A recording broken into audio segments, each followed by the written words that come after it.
வீடு கட்டும் முன் பின்பற்ற வேண்டிய ஒரு சில வழிமுறைகளை பற்றி பார்த்து கொண்டிருக்கின்றோம். வணக்கம் நண்பர்களே, சாரதி கட்டுமான நிறுவனம் உங்களை அன்புடன் வரவேற்கிறது. கட்டிடம் தொடர்பான ஆலோசனைகளை உடனுக்குடன் பெற இணைந்திருங்கள் சாரதி பில்டர்ஸ் யூடியூப் சேனலுடன். இன்றைய பதிவில் ஆர்சிசி மற்றும் பிசிசி கான்கிரீட் அமைப்புகளில் மிக்ஸ் ரேஷியோ என்றால் என்ன என்பதை பார்க்கலாம்.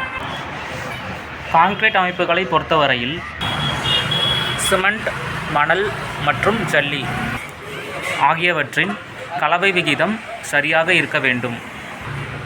இதனை உறுதி செய்ய IS 456-2000 எனும் கோட் புக்கில் உள்ளவாறு வாட்டர் சிமெண்ட் ரேஷியோ 0.5% வரை இருக்கலாம்.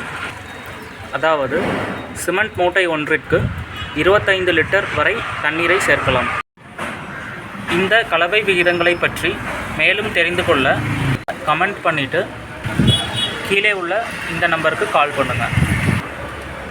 தொடர்ந்து கட்டுமானம் தொடர்பான ஆலோசனைகளை வழங்க இருக்கிறோம். இணைந்திருங்கள் சாரதி பில்டர்ஸ் யூடியூப் சேனலுடன். நன்றி.